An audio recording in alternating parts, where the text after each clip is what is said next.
Hey, hello, welcome to this flip preaching video. My name's Andy. And my name's Gareth. And this week we are looking at another passage from the book of Luke 5 to 11, chapter 5, verses 1 to 11. Again, really interesting little passage here. What did you make of this sort of first readings? Well, it's one of those famous passages, isn't it, about going out and Jesus saying, "I will make you fishers of men if you follow me." And I think in this case we hear about Simon who said, "Oh, look, I'm just tired. We've been out all day and, we've caught nothing."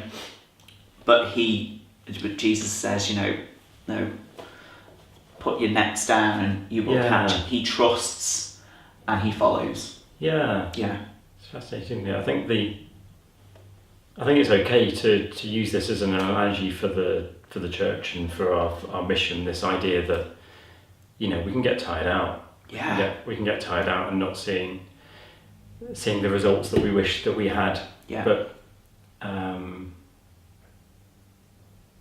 when God gets involved, it's boundless.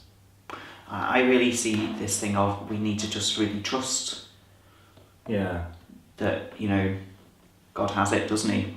Yes. Yeah, and he says, put out into the deep. So go to the deep place and let down your nets, and that's when we go where God's leading us. That's when we get this vast amount of fish caught. Mm-hmm. I always think it's interesting as well, this bit, the attention that they pay to the nets, the fact that to start with they were just washing the nets, they were like keeping everything nice and polishing the pews, and then when they go out into the deep and let down the nets, they get so many fish caught that the nets begin to be torn and they have to get another boat and the boats begin to sink. So when it's like the structures that we've got at the moment are going to be tested. Yeah.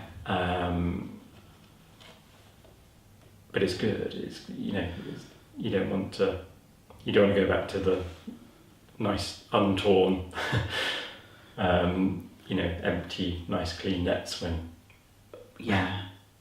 when the result is so great, isn't it? That in this case the catch of fish was huge. Yeah.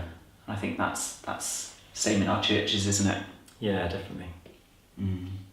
I think there's another really lovely thing about Simon here, because this is Simon's kind of introduction to Jesus. This is his salvation in a way, because when Jesus comes along, he just asks to borrow his boat, and Simon goes along with it. Doesn't give any sort of sense that he is reluctant. He just that's fine.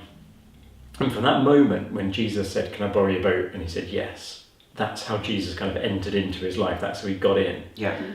Beforehand, he didn't have anything to do with Jesus. After that, he did. That's kind of like through just going along with him, that was his salvation. And it's a very different view of salvation than perhaps we think of. And after this miraculous sort of catch of fish, he says to Jesus, get away from me because I'm sinful. Yeah. And the word sin that he used kind of means, it doesn't mean that he's kind of morally bad in any way. It just means that he's distant from God. He realizes that Jesus is so distant from him, so different. Yeah. Almost that he's not good enough. Yeah, kind of. Just that he's in a different place. His mind isn't on God. It's not to do with goodness and badness, I don't think. Okay. It's just about the fact that he's kind of not there. It's just a distant thought. And Jesus didn't have to say anything, because Jesus had already entered his boat. He'd already got this catch of fish, and so he wasn't sinful. Anyway, he wasn't separated from God because God had come to him. Yeah. And when James and John sort of come along, they're all astonished and frightened, and Jesus just says to them, "Don't be afraid." I really love that. Don't be afraid. Yeah. Because it is frightening, isn't it? Just going back to our churches about that whole thing of moving perhaps away from where we are comfortable, listening to the call, listening to the challenge, but then it always works out.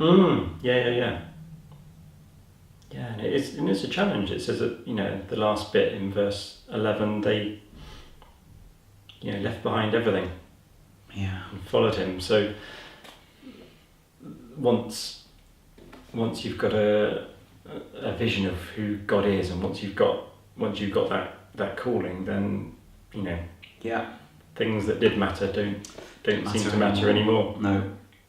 And if they do, it's kind of a barrier between you and God. So it's don't need it. Yeah.